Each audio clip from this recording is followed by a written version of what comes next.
Hello, everyone. Welcome back. We are here at the United Nations CSW 66, Women Leading Change Now. We're here with another installment of our parallel event, and we hope that you all are enjoying the actual summit that we're having. Those of you in New York, I'm so thankful that so many of you came out there to New York. And those of you who are around the world watching this virtually, we are so grateful that you're here and you're listening to all our speakers.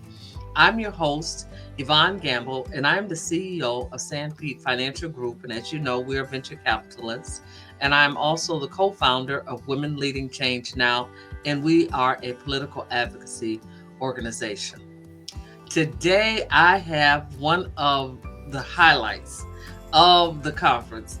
I have an actual expert on water. Can you imagine that? Climate change. I was able to snag an expert to get her to come and spend a few times with you and tell us all about what it is that she does. So I'm going to bring her up, and this is and introduce you to some. And to others, I'm pretty sure you're very familiar with who she is because she has worked all throughout the country, all throughout the world. This is Dr.Cat Shirer. She is a water citizen. So we're going to bring her up and she's going to tell us about herself, about some of the programs. Dr. Cat, how are you doing? Fantastic. Thank you so much for having me. This is a terrific event. It is so important that we bring together understanding about women and climate in one place. And I know we're going to have a great conversation today. Okay. Well, that is so wonderful. Well, I can't wait to just jump right in and talk about where are the women climate leaders and how do they get seen and heard on climate online? I mean, I know they're out there. I saw a show last evening. It was a documentary actually on the History Channel. And these were some very powerful women around from just all over. And they told their stories, why they got into marine biology, into archaeology, all these things. And these were leaders and they were from way back. And some of the names, like the Jane Goodalls, some names like that I knew, but there were a lot of other people that I did not know. Not being in their industry, I did not know about, nor did I know about the work they did. So, climate leaders, we need them front and center. How do we get them heard? Well, and part of that is, there's two sides to that. One is where the women, and one's where the climate leaders. And in either case, each of us, for those of us who have technical backgrounds like I do, I've got a PhD in civil engineering doing water planning. I got masters in environmental science and engineering doing environmental management. I've got geology, chemistry, and civil engineering and government. And but what I realize is that we have done not such a good job at communicating, especially online. These are just not skill sets that are considered a priority. We learn how to communicate to present to conferences. We learn how to communicate to write for academic journals or to write a permitting report. But when people started going online, we're spending more time on these screens. We're spending more time on our phones, right? And it's a different style of communications. And so many of the people who work on climate issues, we're dealing with big population issues. We're dealing with big, planetary issues. We're often working for large organizations. And what happened was a lot of the scientists and engineers and policy analysts and economic analysts and all these analytical types were told, oh, you're bad at communicating. We have communications people. Don't go online. We'll have our digital people do that for you. So they're good at raising the brand of the agency or the organization, but they're not going to do much for you and what you do, what your area of expertise is. How do you communicate that in a way that is going to attract, to educate, to engage, to empower and enroll people in supporting what you do? And that is so critical in the climate space because we can't do it alone. We have to have other people. We're looking not just for buyers, but for buy-in. We need to have people say, yeah, this is real. Yeah, there's something I need to do about it. So it sounds what I'm hearing, if I'm understanding what I'm hearing, what you're saying is we don't actually we don't have we're not utilizing the mechanism we have to actually bring the issue to the people, and then the people can take that to their communities and to the end users who are to the affected, Yeah. or I those mean, who whether would be. whether we're trying to talk to, and there's no, when we're talking about the internet, there's no general public anymore. We can get really granular online and find exactly the right people who are, looking for certain things, they're interested in certain things. We have a lot of information about people. We can find the people we want to reach. And how do we, whether that's people in a certain community, whether that's other professional peers, other scientists and engineers for adopting innovations, whether that's policymakers or permitting staff. A lot of the innovations in the climate space, we need someone to say, yes, okay, it's safe to use this. We can get a permit, right?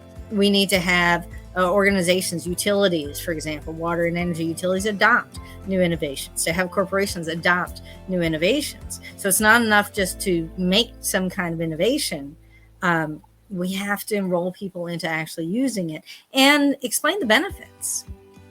So some of the basic things of sort of understanding how people make decisions. My background was in decision support systems.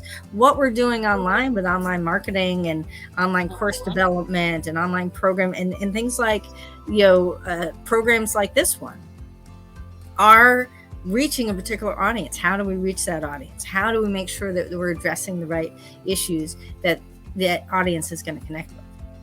Okay. So basically, if I think about this in what I see online so much of, the different seminars, the different things like we were talking about offline. We were talking about some of the different sessions you might go to, on your feelings, on how you might feel about something. We have to bring out that feeling about water issues, climate issues, so that people understand that this too is just as important as you going and, like you said, getting your closet together, organizing your closet. You need to be looking at what's going on, in these industries and how it affects you. And one of the things we did talk about in the back before we came out front here, and that was, you mentioned, and it really kind of stuck with me, it resonated with me, and that was, what would we do when we are actually faced with, like, say, the lead pipe issue? They had the big issue in Flint, Michigan, with lead being in the pipe, and then there was a lot of money that was put that was actually allocated into the national budget, and that obviously is supposed to go down into the state budgets so that people could have these pipes retrofitted in the house. Well, here we are, some 2, 3, 4 years later, and people are still sitting at the same juncture. Now, I know you worked in DC, and maybe, I didn't want to try to put you on the spot, but, well, what happened to the money? Well, so, yeah, we allocate, problems come up. It hits the news. There's a crisis, right? Congress hears about it. Okay, let's allocate some money to this. It goes through all the committees. It goes through, money comes out through Congress. It goes to an agency staffs and, some office, some administration to deal with implementing the program. That's what the agencies do. They are implementing what they are told to do by Congress, right? But the agencies in particular have a hard time with this idea of how do you get the information out about the programs that are available. So a lot of it's just sort of, let's put it on a website, and just present the information, pre-record a webinar and stick it up online. Well, information is not education. We have to have these two-way discussions. We can't just have webinars, whether they are live or pre-recorded, that there's got to be an opportunity for people to ask questions, for people to that we're working with people on actually taking action, give them some action steps to do, and that do it over time. because otherwise are in so many different directions. We could watch something, and then as soon as we turn off the camera, we're on to the next thing, and we've forgotten all about it. Right. So one of the things that we do is we help, we really empower water and climate and sustainability professionals to master how to attract and educate, not do what I call the podium drone. Just kind of rah, rah, rah, rah, rah, rah, rah, or a briefing from an agency, rah, rah, rah, rah, rah, rah, rah. We've got to actually be animated. We're on a screen, look at the camera, talk to people like we're actually in a room together, right? When you're on a screen, you are right in someone's face. When you're on someone's phone, you're right in their face. Okay. It is a very intimate discussion. So how do you really engage with people on camera? And then how do you make sure that you're providing them with actionable education? How do you make sure that people have a way to ask questions, that they're getting the support that they need so that they can take action on these programs? So, we mentioned the lead program. We've actually, in addition to the work, we support other water professionals to develop their own programs. We've been developing programs, one here in DC where, so basically, one of the issues with the lead pipe replacements is, lead is great material for nice sturdy pipes, and it lasts forever. Unfortunately, if the water goes through it and water gets in your body and the coating disappears or whatever, it could kind of kill you or mess up your brain. So it's not a good thing. So we want to get rid of the lead, right? But the utilities can only take out the utilities pipelines. And so once the pipeline comes down your neighborhood and there's a little service line that goes to your house, once it crosses over your private property, they can't replace that unless they work with the homeowner. So now that there's these programs for what happens on the private side of the lead pipe replacements, right? To make sure that we have a lead-free DC here in DC, that we have a lead-free USA. And so what we're trying to do is come up with a program that we can do with homeowners, and particularly in some of the more vulnerable neighborhoods, the neighborhoods with the older houses, the neighborhoods that, where there's a lot of rentals, where people haven't had those lead pipes removed yet. Right? So that's the idea. Is we are creating this program. We're going to do a survey. We're going to invite people into a survey and ask them what their experiences with lead, what their concerns are, their challenges, their fears, their frustrations. And then, and what do they want to learn? And from that, we're creating a course that people actually want to use, that people actually want to sign up for. Then we ask them to support us in designing the course and say, can you come back once we've designed the course and get your feedback? So they become co-creators of that course, which is very much like how decision support systems, knowledge-based decision support systems are made. You've got your initial knowledge acquisition, and then you've got your validation step. Okay. So this is exactly how the most successful courses are being created online. We're bringing that into the water and sustainability space. Well, that is awesome. And so we get that. That is really awesome, because what it's doing is you're taking and you're making something that is so critical. When we think about our bodies, 98% of your body is made out is water. Mm-hmm. That's it. It's water. So therefore now what she's talking about, that's a basic concept of life. Without it, you're gone. You can last maybe about 7 days, and that's about it. And you'll dry up after that. Absolutely. So and we deal with water in the broadest sense.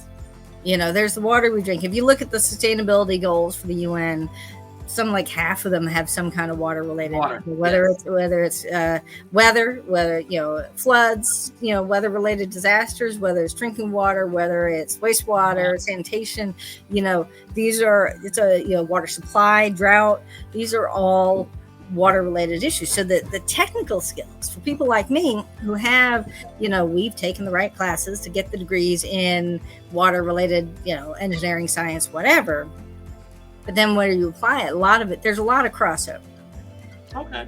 Well, I can't wait. I want to be a part of the survey group, a part of that testing that gets that out there to the people, But I want to switch gears here on you. Yes, You're good. please. I want to switch gears.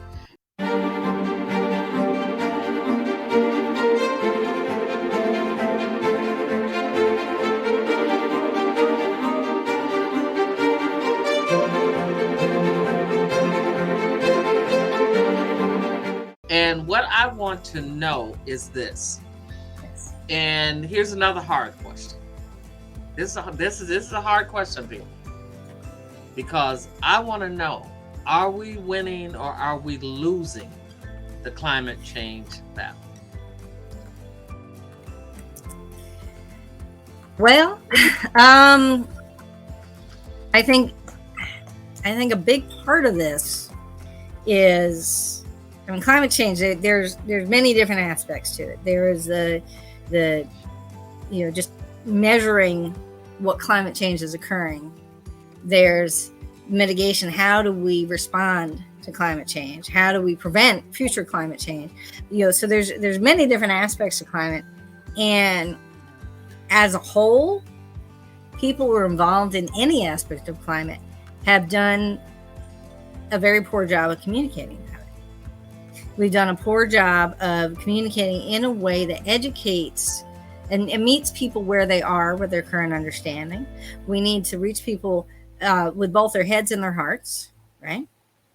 And let them know how it affects their pocketbooks as well. And we need to, we really need to be enrolling them into what can you do, or how can you support us to do other things. And so there's been, obviously we've got people coming up, young lady taking a little boat across the pond and coming to the UN and shaking her fingers and said, "Shame on you, you're not doing anything." And that is very hard to hear for people who work in the climate space, who are working very hard to make things happen. But if we're not communicating in a way that gets the policymakers aren't communicating in a way that gets the voters on board, right? If the agencies aren't, if we're not communicating with each other and with the various stakeholder groups, we've got to have the right messages for the right audiences to get things done. That's how goals are met. That's how the missions are accomplished. So we've got to get clear on what this battle is. What are we trying to win here? And if we're trying to win, who do we need as our allies in the battle? What do we need? So one of the things we could do, yes, ma'am, if we think about that, that's interesting. You say that, and if we think about this, like we think about how wars are won. Mm-hmm. A lot of wars are won. Yes, there are a lot of battles and battles on the battlefield. Mm-hmm. But there's also a lot of propaganda. Mm-hmm. Which is basically, it's the advertising, and it's the marketing, and it's basically the types of things that you do. We market it. Right. We sold bonds. We sold war bonds during World War I, World War II. That basically gave the people their ability that every citizen could participate, and could make a difference. Now, you look at what's happening. This change here, what I'm hearing you saying, and what I'm seeing that kind of has to be done is the people we hear about the disasters, but I'm talking about just the everyday person, not you and I, who are close to it, into what's going on, the behind the scenes, we're sitting at the top of the hill, okay? But I'm talking about the everyday person. All they hear about is, some disaster that happens, and like you said at the top of the session, that goes away, and then the cameras go off and they're going on to Facebook and TikTok and doing something else. So what we have to do then is we've got to put this information in your face, where you are. When you click that button, when you turn that phone on, this is what you see. What these, what type of marketing campaign and advertising campaign are these organizations doing to tell people what's happening and what needs to be done? Well, and that's actually, we kind of go a step beyond that. because that is what people have been trying to do. They've been trying to blast. They've been using the internet as an in-your-face, nonstop, 24/7 billboard, and that's not the point of the internet. The internet is interactive, so you don't want to blast out. You want to invite in. Okay. So when we talk about education-based marketing, the idea is that we are putting out information that is relevant to something that is top of mind for people right now. What is the issue that people are dealing with? We're not telling them what to think about. We're tapping into something they're already thinking about. And if they're thinking about it, come to us. Come here. Watch a little video. Come download a free guide, right? Something that is going to show where they can step forward and show that they are actually interested enough to go another step and another step. Okay. So we're inviting people into deeper and deeper levels of investment of their time, of their energy, of their intellectual capacity to actually think about this stuff. And then once we have developed a relationship, once we develop trust, then we can say, well, here's a step that you can take. If you're interested, here's something you can do. We're talking about battles, and obviously it's right now it's hard not to think about what's happening in the Ukraine. And one of the things that's really interesting right now is how much they've been able to use, from the president to the people in the streets, have been able to use social media to get their message out directly, to show people what's going on directly. And that has really been a critical factor in turning the war. I mean, we don't know what's going to happen, but it's really, we're not talking about propaganda. We're talking about each and every one of us learning how to figure out, what is our gift? What is our expertise? How do we get that out to people in a way that they'll say, tell me more, tell me more.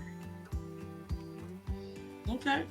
So you talked about, one of the topics you talked about was creating your own expertise. And that's what it sounds like what you're saying.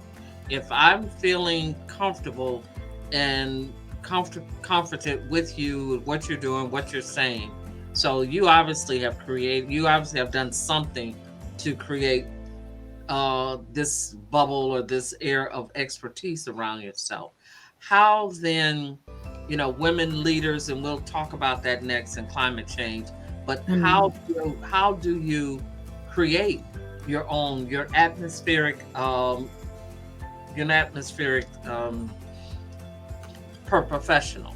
So how can you create your own expertise around that particular topic? That's not exactly the topics that people are talking about readily.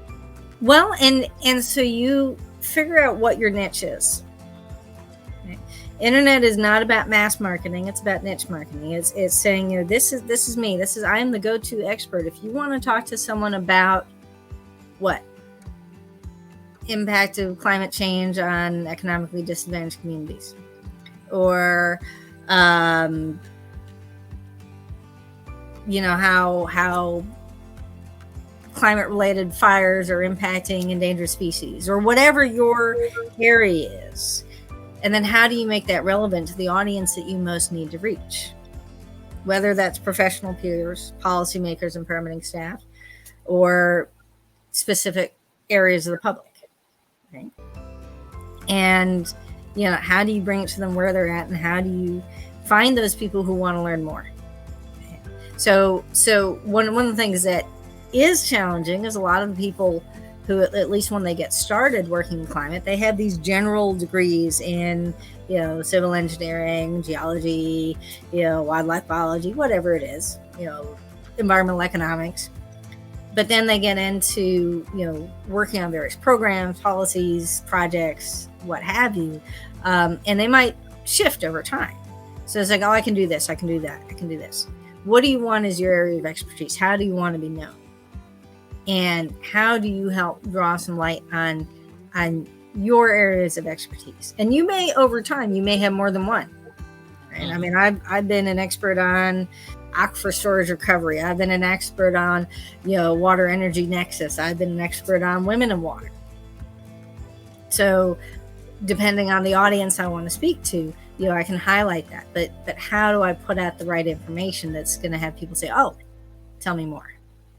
Well, I know you have. We got a treat for you people, but we're going to hold that to the very end. I want Dr. Cat to tell us about, she was sharing with me on this topic. So I want her to tell her about this first, and then her treat, I'm going to bring that up last.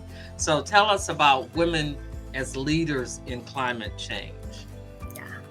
And this is something that's really near and dear to my heart, and that this is, it's so critical that we start shifting the conversation about women and climate change. That it's not just about, those poor women in poor countries that are being victims of climate change. There are and have been so many women who have entered into climate-related fields. Here in the U.S., we've had Title IX for over 30 years. 40 years? It's been a long time. And so it's not a pipeline issue. We're getting the degrees, right? But then we get into the workplace, into the agencies, into the consulting firms, and often are not being seen as future leaders. It's being put into, because these are very male, they're both very male dominated and very masculine in the way that that work is done in the environmental and water and climate related fields. And so with women, it's often, you're a good communicator. Why don't you go write the grant? Why don't you go, draft up the report? You're organized. You've got good attention to detail. Why don't you go run the models? Why don't you go, manage the project? You're good with people. You go manage the team. But I'm going to be in charge of the project. Right? We're not seeing women as often getting groomed for those leadership positions. So, we could end up being glorified grad assistants, right? Or following around the leader of the project, and not really being seen as leaders, and not having those leadership skills developed. And part of it is an assumption around, we're just going to go have babies in a few years anyway, so why bother?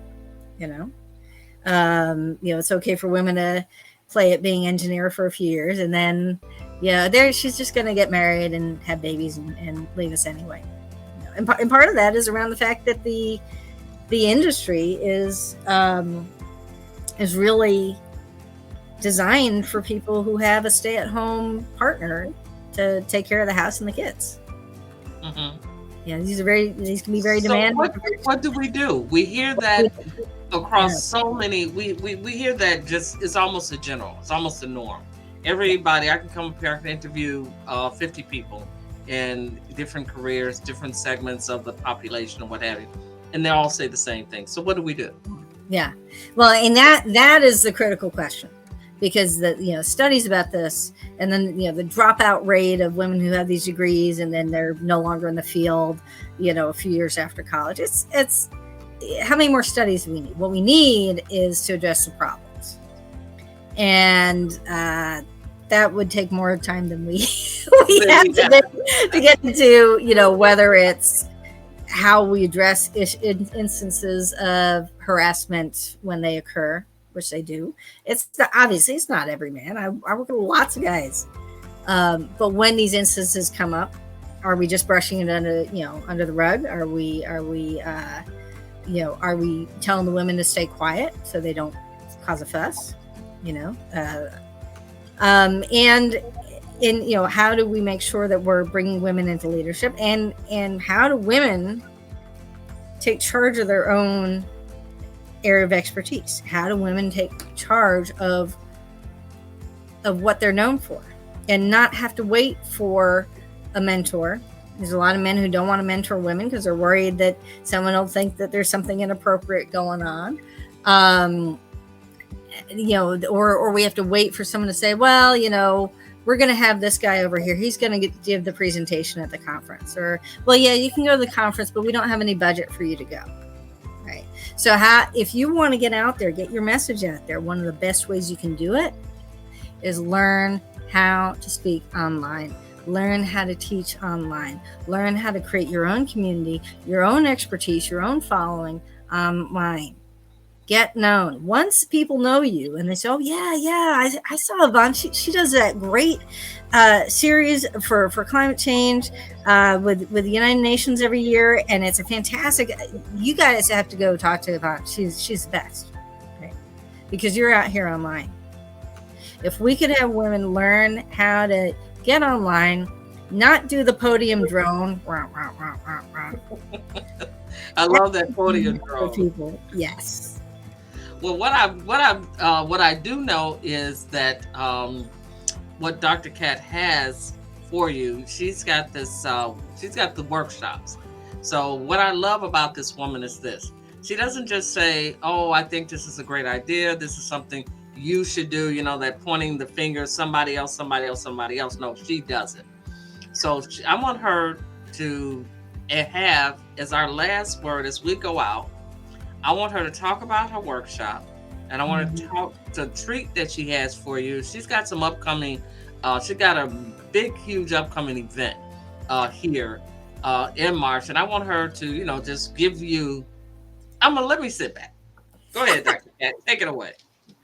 All right. So we have been, particularly since COVID, when suddenly everybody went online, we've been running something called the Virtual Water Education Lab, which really is all about empowering water and climate and sustainability professionals to figure out how to develop their own virtual programs and events, how to engage with people better when they go to virtual conferences, the whole nine yards.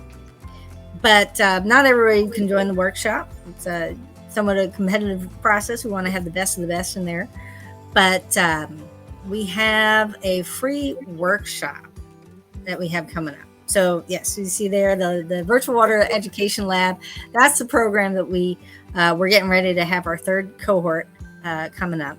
But before then, on World Water Day, so that's Tuesday, March 22nd, we're offering a free workshop. So anybody who wants to learn how to this is going to be a live workshop, right? So you're going to be able to actually get things done. We're calling it a workshop. We want you to work. We want you to actually work on figuring out, how do you want to show up online? It's called Engage with Ease. How to avoid the 3 massive mistakes that water and sustainability professionals make that keep them feeling frustrated, disconnected, and generally ineffective when they're presenting online. So we're going to walk you through the whole process. You're going to walk away really having a much better understanding about how you can show up better online. This is so critical, especially anybody working on climate. We have to get everybody enrolled. We have to get everybody thinking, yes, this is something we need to work on, and this is what I can do. You can be a leader in climate, especially for women. Let's get you out there. Let's get you online. Come to the workshop. Engage with These. Free workshop on Tuesday, March 22nd. Go to watercitizen.org/workshop. Go ahead and get your spot. Limited spots available. And let's get your message out there.